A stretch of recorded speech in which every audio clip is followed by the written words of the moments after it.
I see Jeremy's there. Hi, can you hear me? I can hear you. Oh, good. I can see you.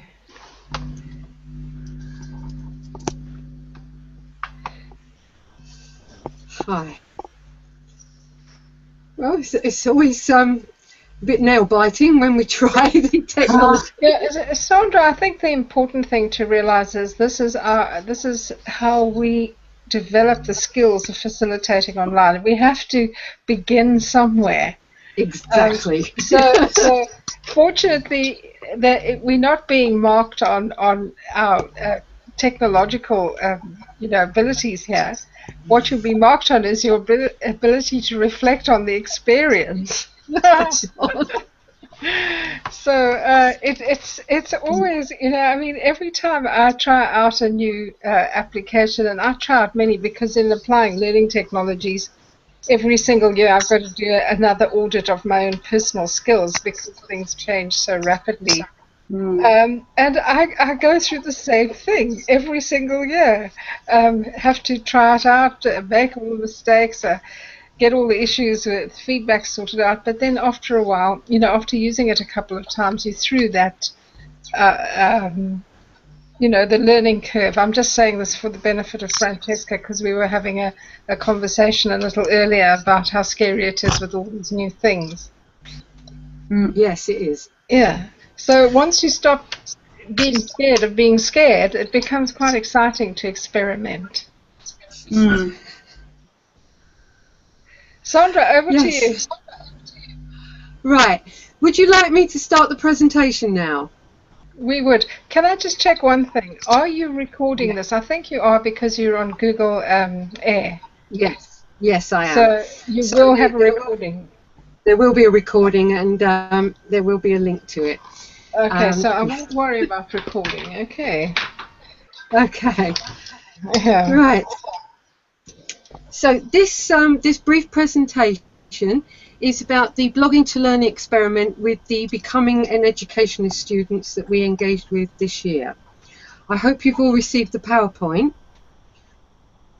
and I'm hoping that if it's possible, rather than making detailed notes, if you're interested, if you could just try and take some pictures, make some drawings of different bits of the session that you might find interesting, and then photograph them and send them back to me, and then I can make a visual representation of the whole presentation. Sandra? Yeah. I'm not sure that I got the PowerPoint. Would you mind putting the link to the PowerPoint, or do we have to pick that up from our email?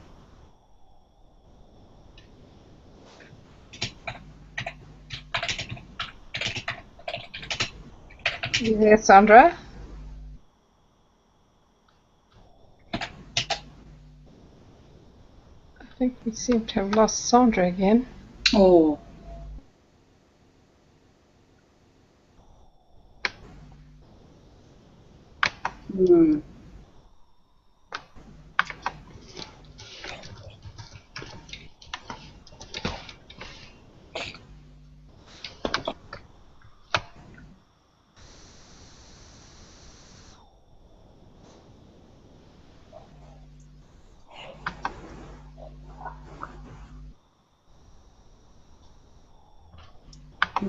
Yeah.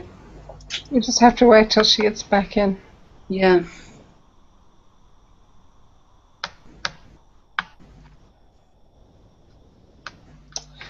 Francesca, how are you getting on with your 2 o'clock session? I think I'm okay. And if we are all here, I could just drag the PowerPoint from here. You could, yeah, you could do. That's what I was a little bit anxious about that. But anyway, I see Sandra's back, so we'll talk about that after Sandra's finished, Francesca. Yeah. Okay. Fine. Hello, Sandra. Welcome back. You there, Sandra? I think. Hello, Sandra. There we go. We've got you back, Sandra. Hello. Can you Yes, hear me Sandra. though? Yes? Yeah. Oh, good. Well, this is going to be the worst presentation I've ever delivered because I can't think of the content at all. I'm just thinking of the technology. Anyway, if you could make some pictures of the presentation and send them to me, we can make a visual map of the presentation at some point. That would be wonderful. So this is looking at blogging to learn in the context of first year becoming an educationalist students. And the context was that, as you know, our students are typically non-traditional. They arguably struggle with authorship and academic literacies, but they have many strengths as well. But it's hard for them to develop a writing voice when they keep being told you're not academic enough, you're not referencing properly, your spelling, punctuation and grammar is awful. It gets in the way of them thinking about the subject matter and realising that they do have something to say. We also have students who rush off to work or to undertake family responsibilities. So I've wanted to try and engage the technology to help promote self-confidence, voice and peer-to-peer engagement outside of the university. Now, the context previously, I've worked on the travel and tourism module where we had students communicating within WebCT. But it was very rough and ready, and mainly people were just posting, have a look at this URL, have a look at this URL. There was no dialogue going on. People were very tentative and afraid. Then I worked with some educational responses to refugee students, postgraduate and very small groups. And to help them take ownership, I said, you set up the group. And when they were in charge, they set up Facebook groups and invited me in. And this was much more sociable and yet also academic. It offered the opportunity for small synchronous chats, but also asynchronous communication was recorded there. And it was very visual and dynamic. People would also post drafts of their work there for other students to comment on. And overall we felt that it was a very successful experiment, but not one that translated easily to younger first year students, less academically and technically savvy, and less confident overall. They also had more of a problem with seeing Facebook as an academic space. They were quite prejudiced against it. And as I've been doing some MOOCs recently and experienced blogging as a learning practice and as a dialogic one, we decided we'd try blogging with these first year students. And we invited them to set up blogs and, to, if possible, to quad blog, to communicate with each other. And the context of the module itself was a creative, active, emancipatory module that we think reframed academic and digital literacies.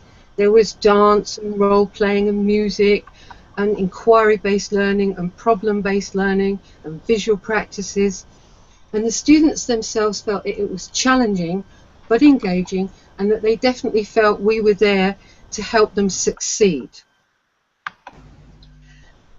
So they were prepared to struggle because they knew that we were going in a good direction with them. The students were being invited to use the blogs particularly to become academic, to become members of communities of practice and communities of inquiry, and to become educationalists. But why were we focusing on writing? Well, one of the reasons that writing was central was to emphasize writing to learn instead of learning to write, to do away with this notion of, oh, you can't spell, you can't punctuate, your grammar's terrible. We wanted them to say, realize this writing's important because you do have something to say and other people want to hear it. And we wanted to do it in the blog rather than the essay, because the essay itself is, whilst it says we want your opinion, it often doesn't. What it wants is a formal academic essay, and the strictures of the genre itself force students to worry about the wrong things. Instead of worrying initially about the question, the subject matter, doing a bit of research, communicating their ideas, they're worried about their spelling and punctuation and grammar, or they're worried that they're going to fail. So they don't write, and they don't write heuristically. So they're always writing badly. So we wanted to change the way they felt about the writing. And that's why we had the blogs. Now you saw, I hope, in the PowerPoint, a couple of blog extracts where we had someone saying, "Oh God, this week, my worst possible nightmare, you were asking us to draw, and I am a terrible drawer." Or another one saying, "This week we were subjected to a free writing exercise, so all our hopes for joy in the activities might have been a bit thwarted." But their passion and voice was coming through in the blogging. And over the course of the blogging, you saw them grow in confidence because the whole person was allowed into the blog. The humour, the poking fun, the taking the mick. And by the end of the course, we argue that the writing in their research reports and their final academic essays, and even in their revised blog extracts, has become better because... Sorry, I'm doing some things that Charles asked me to do, and it's interrupting the flow. Because they were allowed to do the other stuff. Right. Okay. Yeah, sorry. Right, am I still running? Yes, Yeah. you're fine. Yeah. Right, so what worked about the project? The voice, the energy, the creativity of the students who was in there. We love the fact that these were multimodal spaces with pictures. They used their own drawings. They did little video extracts, pictures, photographs they took, and they used copyright-free illustrations to bring the blogs alive. Some students even did an auto-ethnographic research project for their first year project, analysing the way their writing had developed across the blogging themselves. So they were engaging in metacognition on their own processes. But what didn't work was not all of the students did blog, and those that did blog didn't necessarily want to share it with other people. They were sort of blogging away into the ether.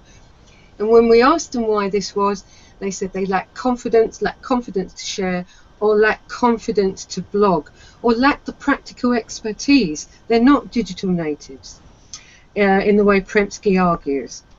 So what we would do next time is, in the 4th hour of the module, book all the students into an ICT suite, bring in the peer mentors, and set them the collective challenge of blogging together, learning how to blog, being creative with the blogging, and also in doing some DS106 projects together and blogging about that. DS106 stands for Digital Storytelling 106, and it has lots of creative digital challenges for us to use with our students, or for students to use on their own. So we feel it was a very productive experiment. We'll definitely carry on with the refinements that I've said. That's about it for now. Do you have any questions? Thanks, Sandra. Can you hear me? Yes, I can. I think perhaps Francesca's got to prepare her own presentation. Yes, quite wise. Maybe she's learnt a lot in the past 20 minutes, and she's just off to kind of improve what she's done already. Well, I mean, I haven't got any particular questions, but I think we might have talked about this before briefly, because in one of our first year classes, we did try getting students to blog a year, not last year, but the year before, and it didn't really work very well, and they didn't pick up on it. And I think that was kind of some of the problems that you kind of highlighted. You know, not being digital natives and not being confident.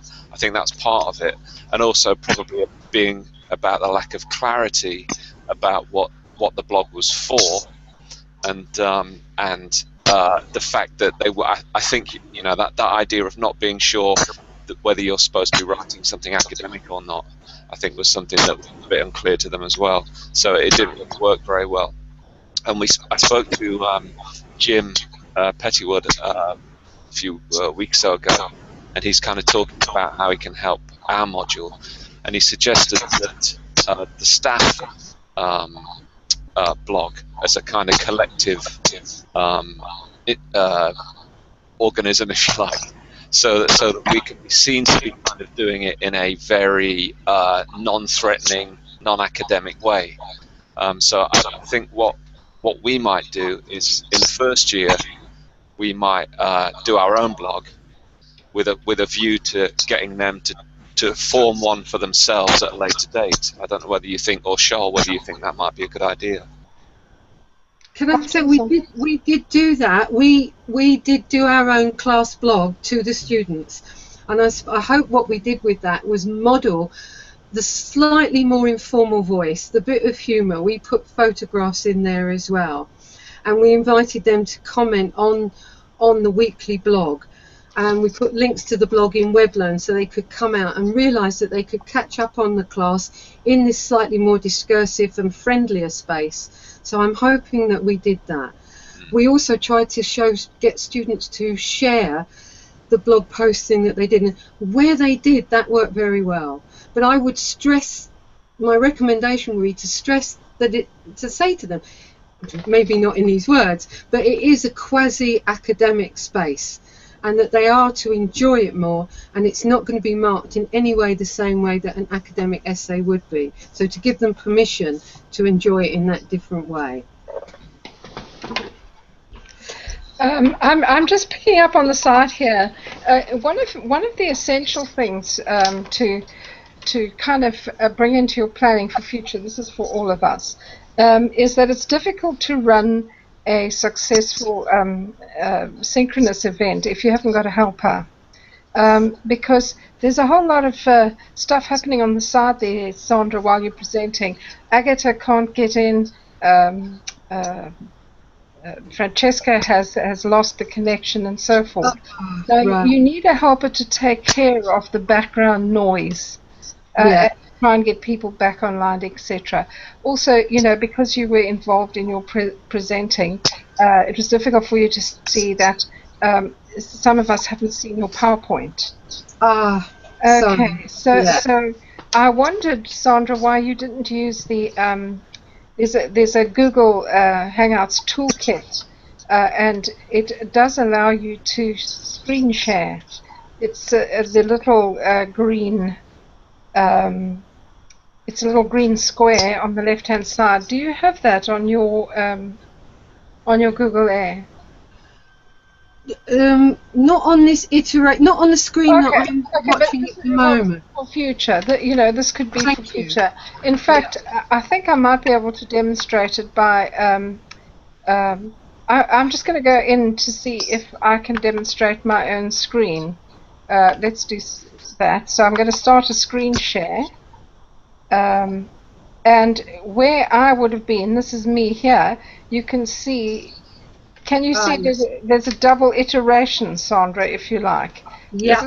There's a little green green square with a white arrow, which is actually, and if I can actually screen share something else. Let's see. Oops. Am I with you there? Yes. Now this is what happened when we couldn't get in. This is a previous screen share. I've just got to get back to you. I've lost myself in my own. What's real and what's really happening and what isn't. Okay, so that's a screen share from my computer, where Sandra, where you were struggling to get on, for example. So using the tools that we have available, there's some very, very nice tools in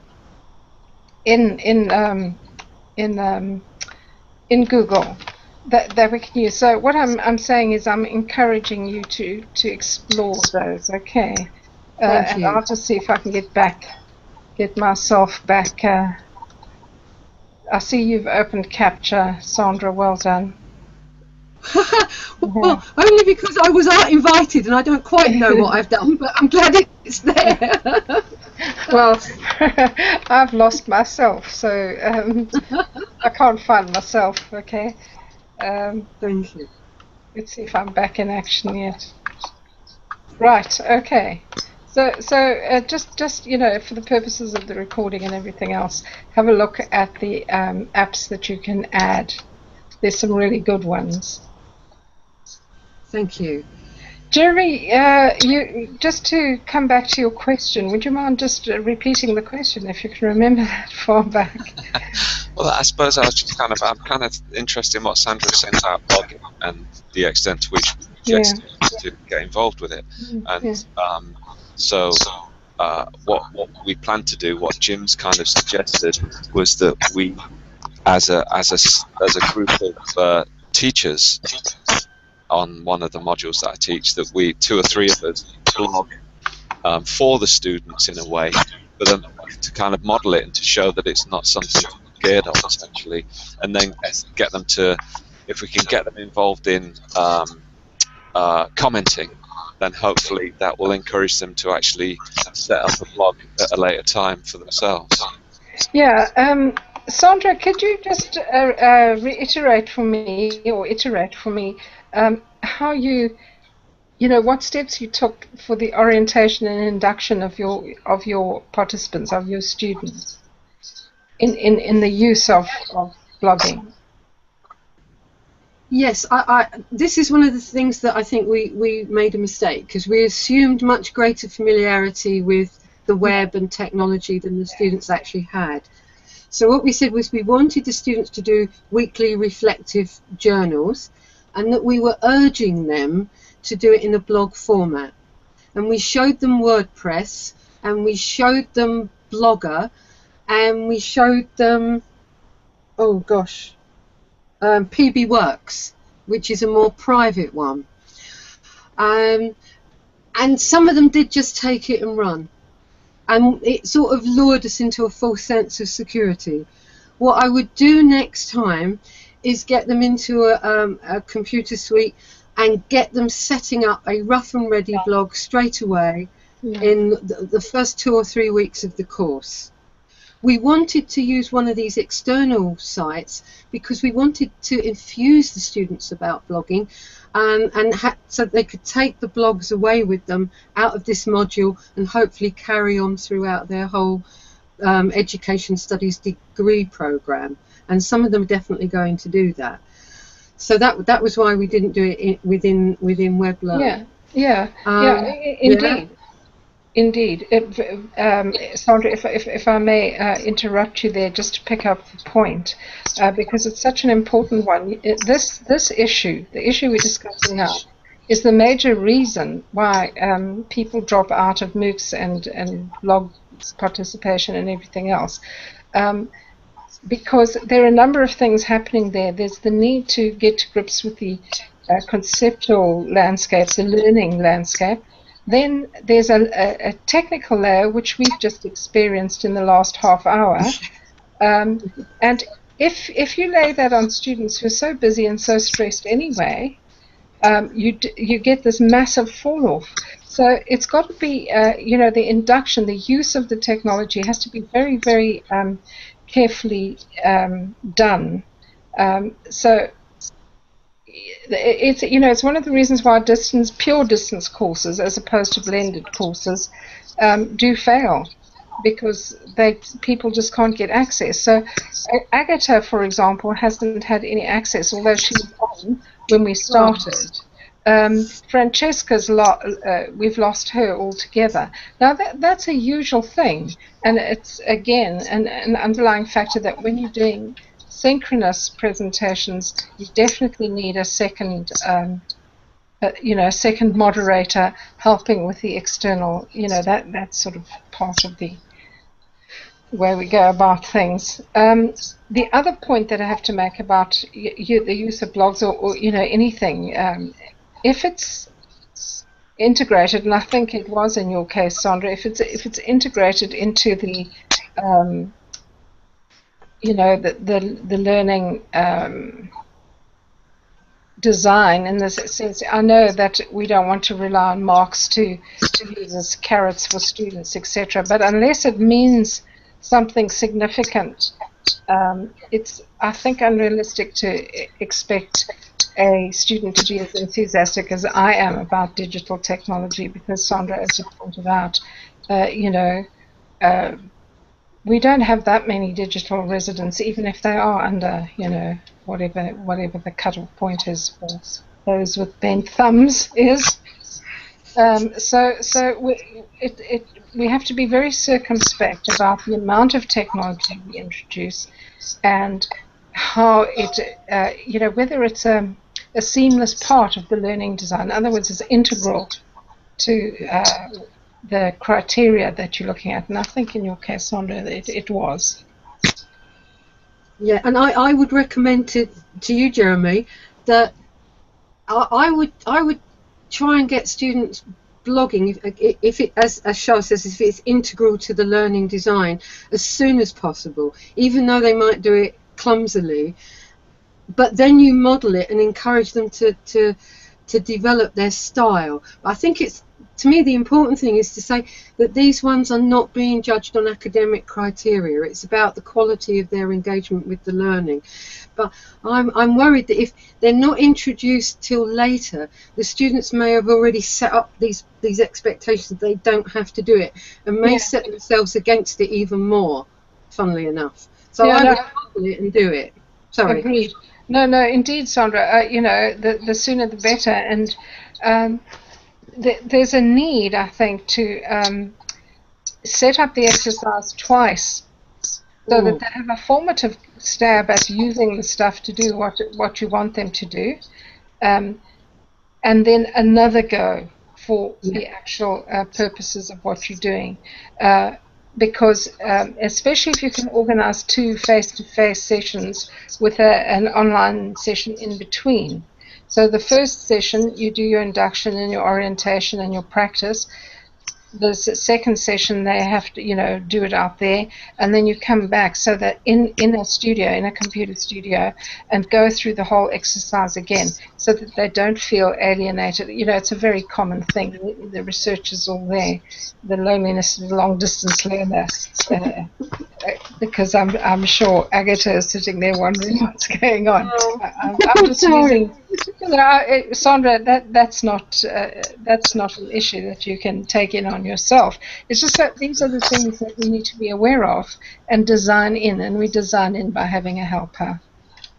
Yeah. Okay. And I'm so mean, because I just throw you in, but I would not do that to anyone else. The only reason you're thrown into these kind of deep ends is so that you experience the errors and the mistakes, because there's nothing like that grappling with Sandra, for example, the technology, which we all have done, myself included, often.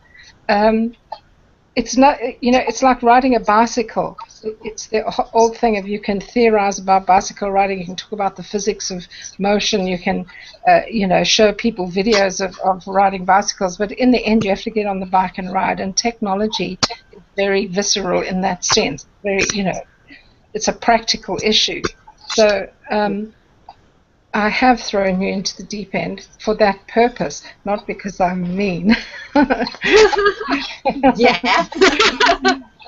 Or even worse, as I've been accused in the past of being confused and scattered. Not at all. It's part of it's part of the actual learning design. To throw you into real life, real authentic type learning situations, so that when you do get, into the situation where you need to deal with students, you have less of a chance of compromising your students' progress and engagement. Yes. Yeah. Good sessions for us all. It's a very fraught and emotional experience to do a synchronous presentation. I always feel, that I'm hyped up and I've got all these emotions and about the machines working and whether or not I've got everybody on. And yet, we still, I think I think we're so focused on our internal issues that we don't realize that we come across quite well, Sandra. So you came across, apart from the oh my God beginning, you came across as very professional and very well, didn't you think so, Jeremy? Absolutely, yeah. Yeah, very good. Oh, yeah. It's kind of been quite useful to me. I'm kind of thanks for being one of the first down here, Sandra. So that's useful to see. Yeah, thank you. I always think sorry, Sandra. I always think, thank goodness the camera doesn't capture the inner turmoil of presenting online. Yeah, so it's something you should expect. Okay, it's never any different. I've done I don't know how many I've done, but I've done webinars, I've done Hangouts, I've done all these things, and every single time there's all the possibilities of the technology going wrong and all of that. So it's just something you build in. That's the territory of presenting online. Whereas if you're a neophyte, perhaps you tend to see that as, the technology doesn't work and it's not user friendly and all of that sort of stuff. It becomes very user friendly once you're used to it. But it's the first few times. That was why I wanted to try a Google Hangout, because that is technology I have on my laptop and that I can use sort of anywhere. So I thought this was a good one to cut my teeth on, though it was a bit terrifying as well. Very appropriate choice, because unless you extend yourself, you're not going to develop the skills you do. Because Sandra, I know you present very effectively in many other virtual spaces, but live presentation is something else. Is something else, which is why it's part of this particular module. So well done, Sandra. It's provides lots. Thank you guys for being such a wonderful participatory audience, and I felt safe in your hands.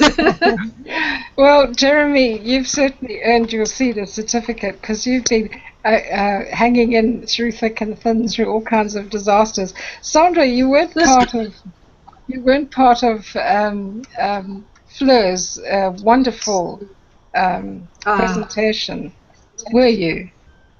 No, but I will be able to catch up with it, won't I? But let me tell you, I was an hour late. I could not get on because I'd locked myself out of my university account, and because I only had an hour to get from the university and back home in time for Fleur's evening presentation. The train was late, so I was late, and I got here and I was locked out. And I had to get hold of Janet Gordon, who was still walking home, so that she could get me back in. And Fleur, bless her heart, had kept the troops entertained for the best part of an hour until I got on, and then she still gave a wonderful presentation. Amazing. And even more amazing was the fact that everybody was still there who was joining, was still supporting her. I just thought, this is fabulous. This is just, only in London Met do you get such collegial bonding. Because I'm sure in many instances people would have come in, seen nothing, and just gone. So it was great. It was very good. Yeah, and then of course Janet working so hard in the background to get me back onto the into the tech, into my account again. So it happens to the most experienced of us. It's to be expected. We have to have a plan B. In fact, plan Z. With technology, you have to have your backup plans. Okay. So, yes. Yeah. Okay. Jeremy, anything else from you, and then we'll let Sandra finish off.